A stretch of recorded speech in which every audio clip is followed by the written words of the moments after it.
qu'a demandé notre syndicat Unité, c'est de pouvoir apporter le soutien des forces de l'ordre et notamment des CRS auprès des pompiers. Ces lanceurs d'eau vont être déployés en deuxième ou troisième ligne pour justement éviter les reprises et libérer des personnels pour attaquer les feux plus intenses. Ces lanceurs d'eau sont des engins qui sont faits sur des bases de camions de pompiers, déjà premièrement.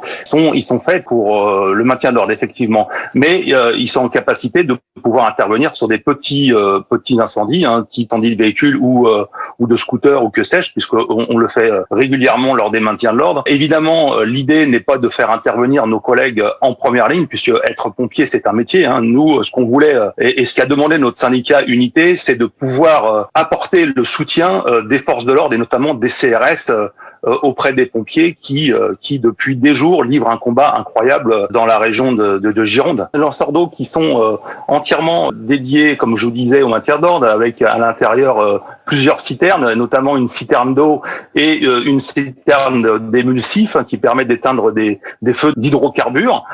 Mais c'est des engins qui peuvent agir sur de petits incendies. Donc l'idée, c'est de les mettre en deuxième ou troisième ligne, comme je vous disais, pour libérer les pompiers sur des feux plus intenses et plus forts. Voilà un peu l'idée. Pour nous, CRS et notamment de la police nationale, il était inconcevable de laisser les services de pompiers sans qu'on puisse intervenir. Ça vous paraissait important que la police... J'ai vu plusieurs reportages en amont de mon intervention où on voit des badauds, des agriculteurs munis de petites lances à incendie apporter leur contribution, ce qui est notable et louable.